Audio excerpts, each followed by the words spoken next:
ఆ రోజున యెహోవా మొలక సౌందర్యముగాను మహిమగాను ఇశ్రాయేలు తాపత్రయపడిన వారికి రక్షణముగాను ఉంటుంది. దేశపు ఫలము గొప్పగా ఉంటుంది, తన ప్రజలకు శ్రేష్టముగా నిలుస్తుంది.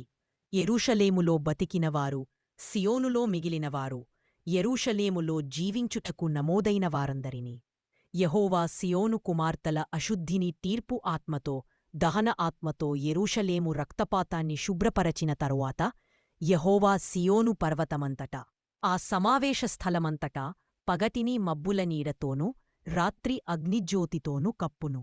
ఆ మహిమయుక్తమైన కప్పు ఆశ్రయముగా ఉంటుంది. అది వేరి నుండి నీడనిచ్చు గుడారముగా, తుఫానుల నుండి, వర్షాల నుండి రక్షణ కల్పించు ఆశ్రయముగా ఉంటుంది. ప్రియమైన సహోదరులారా, ఈరోజు మనం యెషయా గ్రంథం 4:2-6 వచనాలను మన జీవితానికి వర్తింపజేసుకొని పరిశీలిద్దాం. ఈ వాక్యాలు ఆశలేని సమయాల్లో ఆశను ఇచ్చే వాగ్దానాలు. వదిలివేయబడిన వారిని దేవుడు పట్టుకుని నిలబెడతాడు. చీకటి మధ్యలో వెలుగును చూపిస్తాడు. తుఫానుల మధ్యలో ఆశ్రయమయ్యి నిలుస్తాడు. యెషయా 4:2-6 మనకు దేవుడు ఇశ్రాయేలును ఎలా పరిరక్షిస్తాడో, శుద్ధి చేస్తాడో, గుడారంలా కప్పుకుంటాడో చెప్తుంది. యెహోవా మొలక సౌందర్యం, మహిమ మిగిలిన ప్రజలను పవిత్రులుగా పిలిచేవాడు. తీర్పు ద్వారా శుద్ధి రక్షణ కోసం గుడారంలా కప్పుతాడు. కష్టాల్లో మొదలయ్యే దేవుని కార్యం, ప్రజలు పాపంలో పడిపోయారు. వారు నిరాశలో ఉన్నారు. కాని దేవుని పని ఎప్పుడూ బలహీనత నుండి ప్రారంభమవుతుంది. జీవితంలో అంధకారం వచ్చినప్పుడు దేవుడు పనిని ప్రారంభిస్తాడు. మన సొంత శక్తి అయిపోయినప్పుడు ఆయన తన శక్తిని ప్రదర్శిస్తాడు. కృష్ణమేఘాల్లో వెండి అంచులులాగా చీకటిలో దేవుని కిరణం ప్రకాశిస్తుంది. మిగిలిన వారిని దేవుడు పవిత్రులుగా పిలుస్తాడు. యెరూషలేములో మిగిలిన వారిని పవిత్రులని పిలుస్తారు. దీనికి అర్థమేమిటి? దేవుడు పరిపూర్ణులను కాదు, మిగిలిన వారిని పిలుస్తాడు. ఆయన మన పేరును మార్చి కొత్త గుర్తింపు ఇస్తాడు. ఉదాహరణ: పేతురు భయపడే మనిషి అపోస్తలుడయ్యాడు.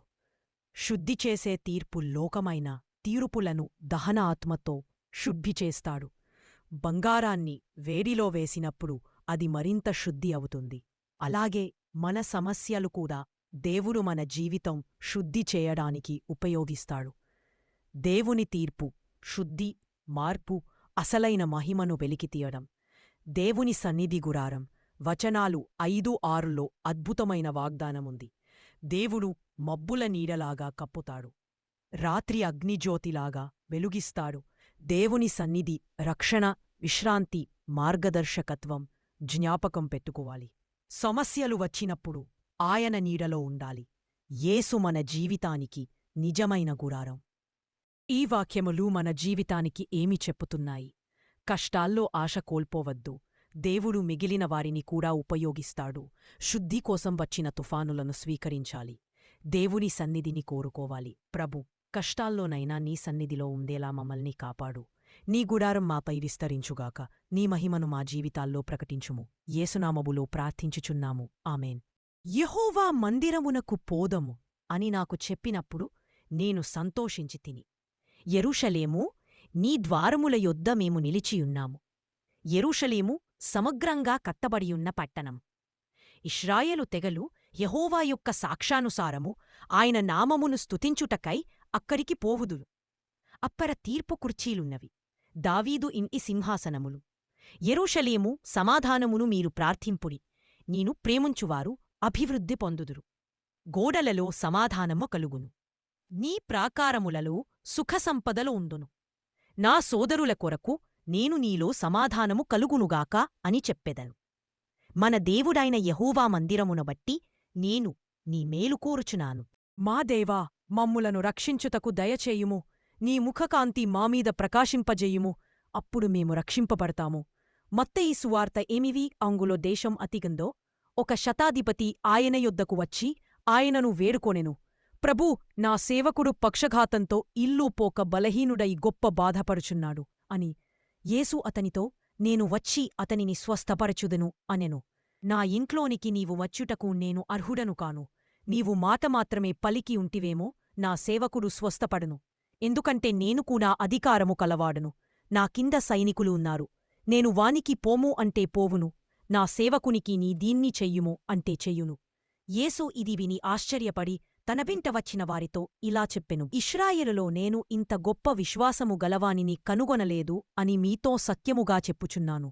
తూర్పు నుండియు పడమర నుండియు అనేకులు వచ్చి పరలోకరాజ్యమందు అబ్రాహాము, ఇస్హాకు, యాకోబులతో కూడా విందుచేసి కూర్చుందురు.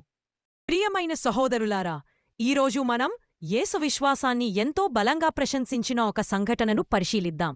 శతాధిపతి యొక్క విశ్వాసం మనకు ఒక గొప్ప బోధనిస్తాయి. మన విశ్వాసం దేవుని హృదయాన్ని తాకగలదు. స్థానం కాదు, పదవి కాదు, మతం కాదు, మన హృదయపు విశ్వాసమే దేవుని కదిలిస్తుంది. యేసు కపర్నహూములోకి వచ్చినప్పుడు ఒక రోమా సైన్యాధికారి ఆయనకు దగ్గరగా వచ్చి తన సేవకుడి కోసం వేడుకుంటాడు. అతడు యూదులే కాదు, పెద్ద జనములోనివాడు. కాని విశ్వాసం మాత్రం శక్తివంతంగా ఉంది. యేసు వెంటనే నేను వచ్చి స్వస్థపరచుదును అని అన్నాడు. కాని ఆ శతాధిపతి అద్భుతమైన సమాధానమిచ్చాడు. నీవు మాట మాత్రమే పలుకు, నా సేవకుడు స్వస్థపడును. నా ఇంట్లో ప్రవేశించుటకు నేను అర్హుడము కాను. ఇదే అతని వినయం. ఇది మనకు రెండు ముఖ్యమైన బోధలిస్తుంది. దేవుని ముందర మన అహంకారం కూలాలి. దైవ సన్నిధిలో అర్హత కాదు, వినయం కావాలి. ఉదాహరణ, పేతురు మొదట యేసు బలాన్ని చూసి, ప్రభూ నేను పాపి, నన్ను విడిచిపో అన్నాడు. దేవుడు వినయ హృదయాన్ని ఎంతో ఇష్టపడతాడు. శతాధిపతి చెప్పిన ఒక వాక్యం, నీవు మాట మాత్రమే పలుకు, దేవుని వాక్యంలో శక్తి ఇందని. సృష్టి కూడా మాటతోనే జరిగింది. లాజరు కూడా మాటతోనే బ్రతికాడు. తుఫాను కూడా మాటతోనే ఆగిపోయింది. మన జీవితంలో దేవుని వాక్యానికి విశ్వాసంగా స్పందించాలి. శబ్దానికి మాత్రమే కాకుండా హృదయంతో స్పందించాలి. యేసు అన్నాడు, ఇశ్రాయేలులో కూడా ఇంత విశ్వాసం నేను చూడలేదు. దీతో ఏమీ తెలుస్తుంది? మన బ్యాక్గ్రౌండ్ ముఖ్యం కాదు. మన విద్య, పదవి, మతం ఇవి ముఖ్యం కాదు. దేవుని దృష్టిలో విశ్వాసమే గొప్పది. దేవుడు చూస్తాడు మన హృదయాన్ని. 12వ వచనంలో యేసు చెప్పుతున్నాడు, తూర్పు పడమరల నుంచి అనేకులు వచ్చి పరలోక రాజ్యములో కూర్చుంటారు. ఇది మనకు ఆశను ఇస్తుంది.